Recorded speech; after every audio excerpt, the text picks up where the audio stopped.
Hey, what is up YouTube? Kolst here. So, if you've been playing Arena or watching Arena, whatever, you probably noticed that it is a mage meta. So I had this idea, why don't we make a tier list video of all of the mage spells? Which ones are good, not so good?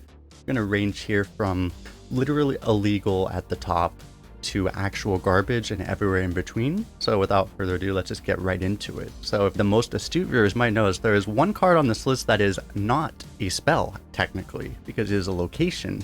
And this is why we have the literally illegal category up here, because let's just get this out of the way. Nightcloak Sanctum is literally illegal. Okay, now that we have that out of the way, moving on, let's get into some of these other spells. So we'll probably go right down the list. So the first one we have here, this is Deck of Lunacy. This transforms, if you're not aware, it transforms all your spells into random spells. If you played Constructed like a year ago, there were entire decks built around it.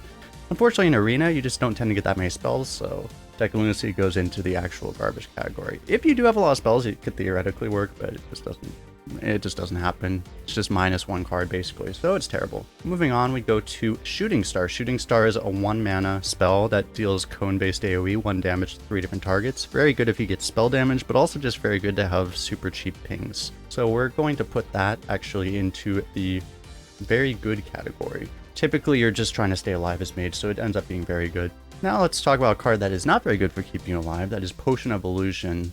This is a 4 mana spell that gives you a 1/1 copy of every card you have on the field. It's potential if you have like discovers that you can create like infinite discover chains. So this is an incredibly high potential card. You can also theoretically copy like a huge minion, like a 10-drop, like the 8/8 rush or something.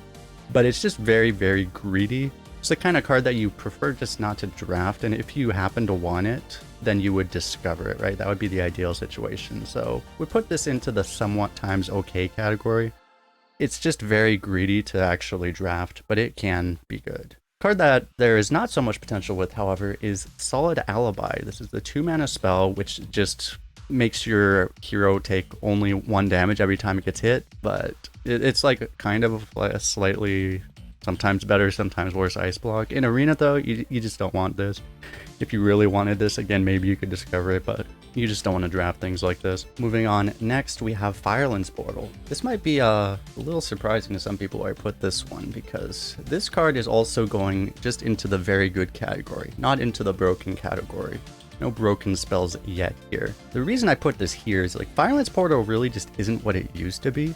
Stoneborn Accuser, I believe is the name of it. The 5 mana 5/5 infuse that deals 5 damage is kind of a better Firelands Portal. It's a neutral common, or maybe it's a rare, I don't know. But like, it's just, this card used to be very unique and it's just not anymore. It hasn't aged very well. It's still very good, right? It's just not, there's better cards in Mage, as we'll get to in just a little bit. Moving on to the next one here, we have Counterspell.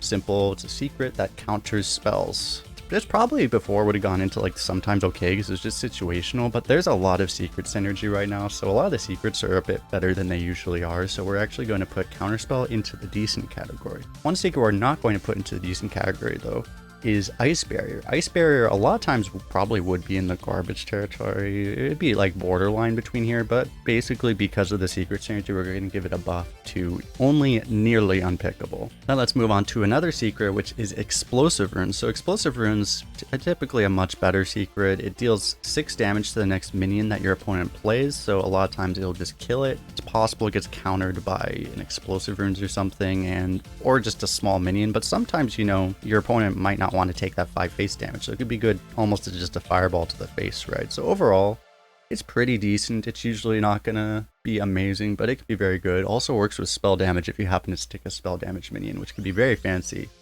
but yeah, it's decent. Moving on here, we have Frozen Touch. Frozen Touch is 2 mana, deal 3 damage, which can go face, and if you infuse it for 3, then you get to another Frozen Touch, which will not be infused, but then you can infuse it again to theoretically get infinite cards here. And Frozen Touch here, we are going to be the first spell into the broken category. Frozen Touch is just very, very good. It's one of the best spells in Mage right now. Moving on, next we have an interesting one, which is Grand Finale, because Grand Finale is one of those cards that, I mean, sometimes it's just an 8 mana 8/8. The way it works is for each elemental you played the previous turn, you get an extra 8/8. It starts at 1 and you can potentially fill your whole board with 8/8s. So it's one of those things where it's going to vary a lot by the deck. In some decks, this card is literally illegal. In some decks, it's kind of just not that great. So overall, it's very good. Just, you pick it sometimes even if you don't have too many elementals, just because first of all, you really only need one for it to be very good. And also, there's just the potential there that it can just go absolutely insane and win you games by itself, so. Overall, very good card. Another card we're going to put into the very good category is Fireball. Fireball has pretty much always been very good.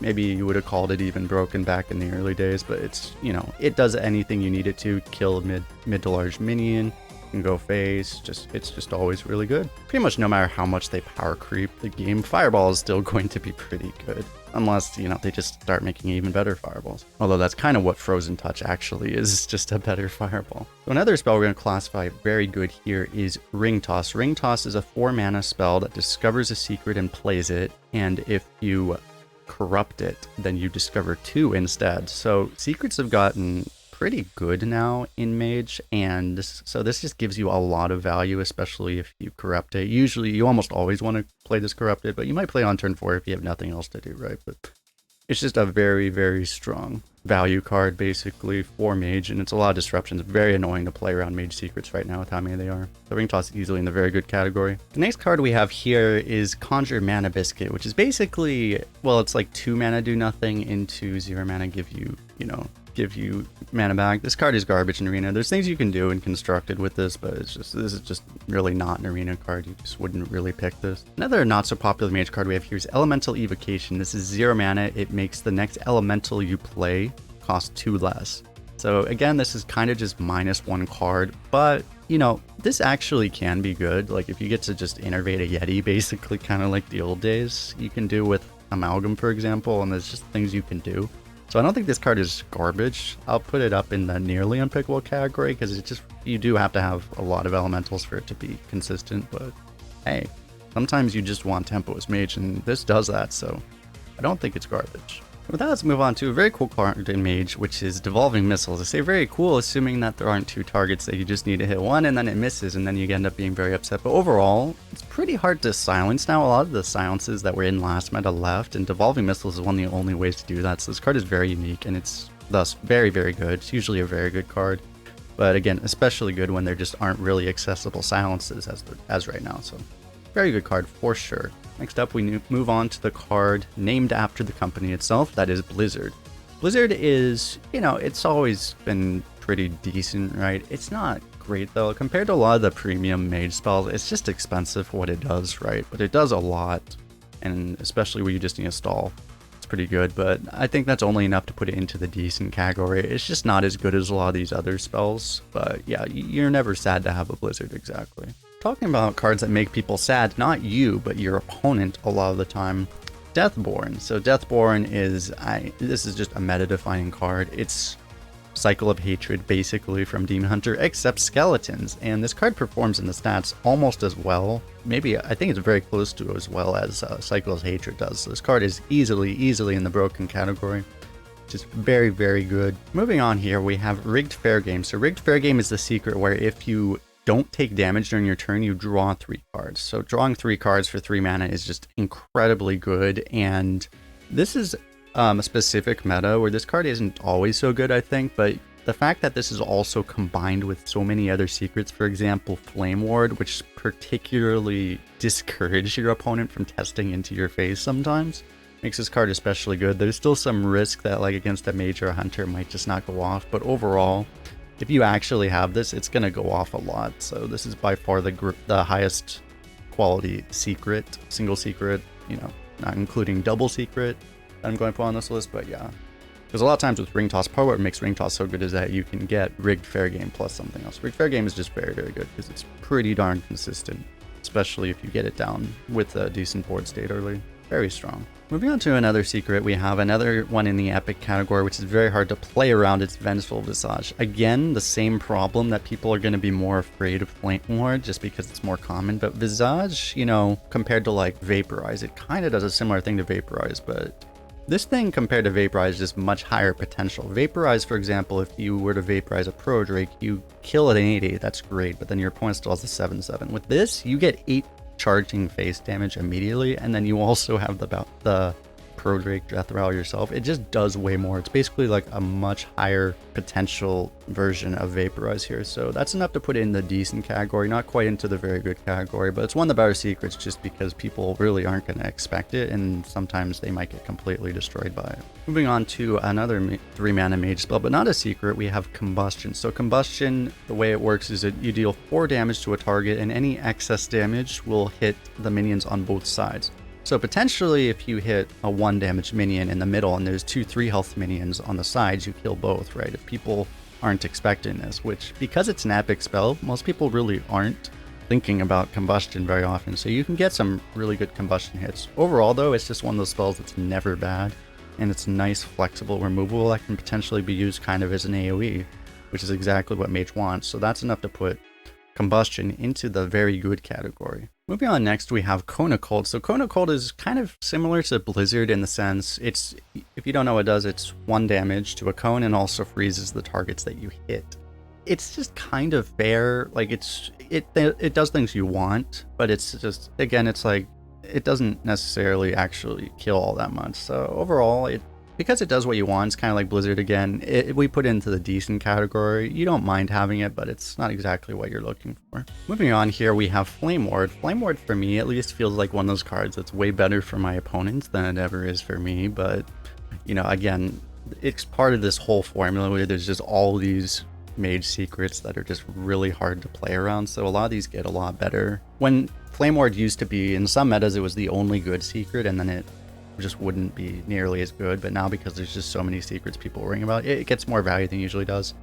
But that's not, I don't think, enough to put it into the very good category. There's just like better AoEs, more reliable AoEs, but Flameward is definitely in the decent category for activation of secret stuff and all these other things. And now we move on to another secret. Is that the last secret? We've been talking about so many secrets. I think this is the last secret on the list. This is Splitting Image. So Splitting Image, again, a lot of these secrets are very similar power level. I believe this one we will also put into the decent category. It's again one of those things where when Splitting Image is like the only scary secret, it tends to get a lot less value, but there's again just so many secrets, and this is the one probably above all the other ones that people just don't expect. So you can get some pretty insane value, and obviously you can just play a nice taunt minion. If you can stick this and they don't trigger it, then you just play a Bone Wraith or the 6 mana thing that's basically a Bone Wraith, you know, the double taunt. You can get some very nice value out of this, but it's a little not quite worth putting in the decent in the very good category because it does require a little bit of setup and it can be countered sometimes.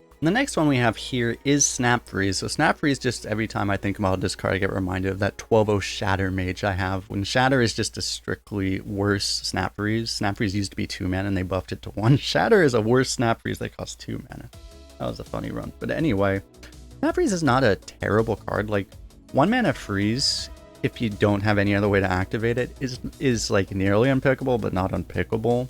But obviously there's some potential. You can combo this with a Kona Cult, a Blizzard, maybe even some other way of freezing stuff like a Brain Freeze, for example, which we'll talk about in a little bit. So I think this goes into the somewhat okay category.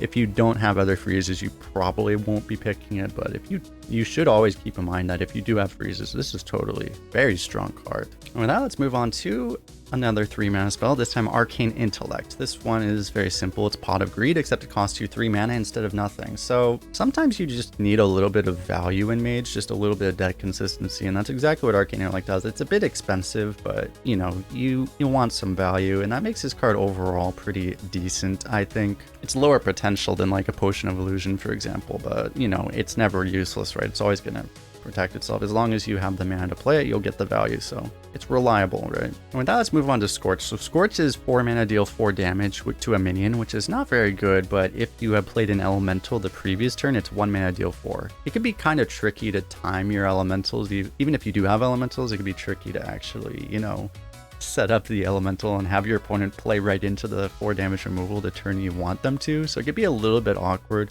But overall, I mean, the card obviously has the potential of just being 1 mana, deal 4, which is great, and it's never terrible again, so that's enough to put Scorch into the decent category again. In some decks, if you do have a lot of elementals, it would be a bit better, but it's usually a pretty fair card. With that, we move on to Mask of Cthulhu, which is 7 mana, deal 10 damage, randomly split among enemies. So sometimes you can use this as a board clear, basically, if you're playing as a lot of minions, or you can try to clear your opponent's board and try to just Pyroblast them with it, essentially. So most of the time, I'm usually not a great fan of this card. It's expensive for what it does. You know, it's like another one of those cards like Avenging Wrath or Eye of Cthulhu, for example, which is just, it tends to be underwhelming. It's one of those cards, again, where you might be more willing to take it off of a Discover than you really want to in your deck. It's just better late game cards.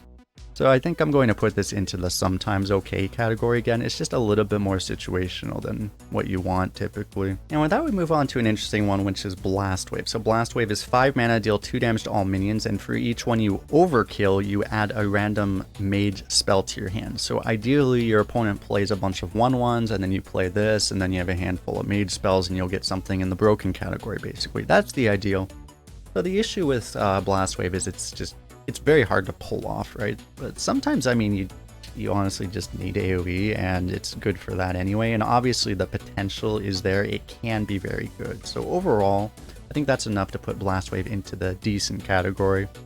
You're never really going to be too upset to have it, even though sometimes it's not going to be good. But it's a nice safety button to have, because there are ways that people put a bunch of tokens on the board, so it'll usually get pretty good value, at least sometimes, and it'll win you. It's one of those cards that will win you a game or two on the spot randomly, so pretty good overall. The next card we have on this list here is Pyroblast. So Pyroblast is actually, I think, much better in this meta than normal, just because, I mean, you can look at cards on this list here that are actually very high here. You have like Visage even is basically a burn spell, but also you have Frozen Touch, Fireball, Firelands Portal. There's a lot of neutral burn as well. Pit Croc, the 5 mana 5/5 Stormborn Accuser.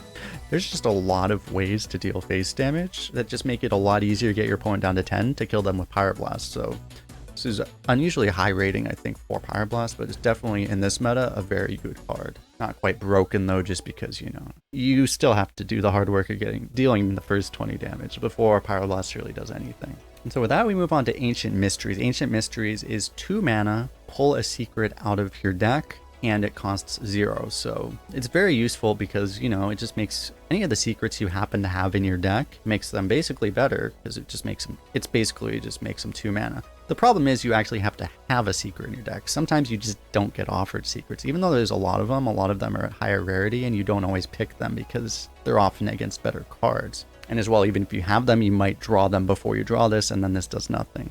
But it could be very nice as well to hold on to the 0 mana secret sometimes to use it to combo with other secret synergies. So because it's just not always reliable, I'm going to put it into the sometimes okay category. It's, if you have a lot of secrets, it becomes very good, but, you know, sometimes it's nearly unpickable because it might just not do anything. So that is that for that one. And now moving on to the next card we have here, we have Puzzle Box. I think everyone knows what Puzzle Box is. 10 mana, basically win the game essentially.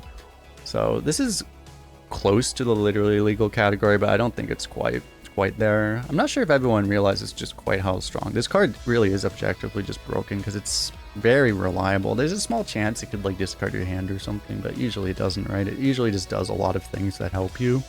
That's because random mage spells tend to be pretty good for you. So yeah, overall it's actually all random spells, not just mage spells, but yeah, random spells tend to help you. So yeah, Puzzle Box is just a very objectively powerful card. Moving on, next we have Cram Session. So Cram Session is 2 mana, draw a card. If you have spell damage, you draw 1 extra card for each spell damage you have. So I think this will be a card that you put into the sometimes okay category.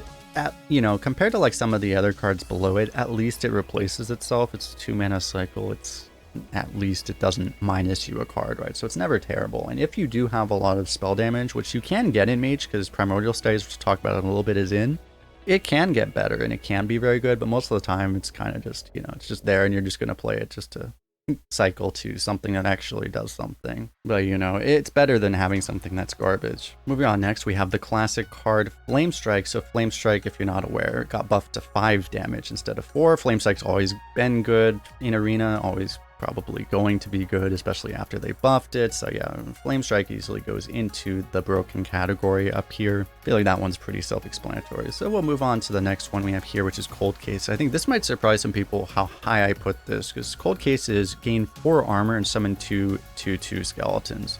The thing with skeletons is one skeleton can be bad because it can miss, but the more skeletons you have, the better they become. And basically this card just does everything you want. You really like having just some free armor as mage, because that's how you lose as mage, is to just die, and this just makes it harder to die. And according to the HS replay stats, for example, this card is easily performing in the broken category along with a lot of these other cards. So yeah, Cold Case is in the broken category. It is very good. You should almost always pick it. And with that, we move on to the last two cards on this list. The first one here, as we mentioned earlier, Primordial Studies. This is 1 mana, discover a spell damage minion, and the next spell damage minion you play counts 1 less. So there are some very good things you can get with this right now. You can get Azure Drake and Stewardess Scrolls, both value generators. You can also get the legendary that gives you permanent, basically +2 spell damage. You can get Thalnos. Just a lot of good things, and there aren't really any bad hits to get either. You can get like Cobalt, but you're always going to get something good. So this is it's not quite like a broken card, but Primordial Studies is very good. You should pick it a lot of the time. It's a very good card. And a lot of these other secrets secrets, it can actually work with like Flameward, for example, if you can stick a spell damage minion, but you know, it can work with Combustion, a lot of these other spells. So it's just very, very good. Having that discount can let you combo it with Flame Strike as well. It's a great card, great card. And the last card we have here is Brain Freeze. So Brain Freeze is 1 mana, freeze a minion, and if you combo this, then you also deal 3 damage at the same time. Brain Freeze, pretty self-explanatory. Again, just very, very good spell for mage. Does exactly what you want most of the time, basically, right? Damage, freeze, it's always going to help you. You're never going to be sad to have a Brain Freeze, essentially. One of the most efficient, cheap spells in the game, period. And that is it for this list. If you like this list, by the way, if you want to see more videos like this, make sure to leave that feedback in the comment section below. Hit the like button, subscribe if you haven't already, and all these things. You can also let me know in the comment section what cards you're surprised by. If you think any of these are much higher, much lower than you expected, I'd be interested to hear it. And also, if you're interested in more of these, let me know which ones you might want to see. If you want to see like certain weapons for warrior, or minions for different classes, or neutrals, or whatever from the new set, I could do a lot of these potentially. So, and of course, appreciate everyone hanging out. As always, appreciate all the support, and thanks a lot again for hanging out. We'll see you guys in the next one.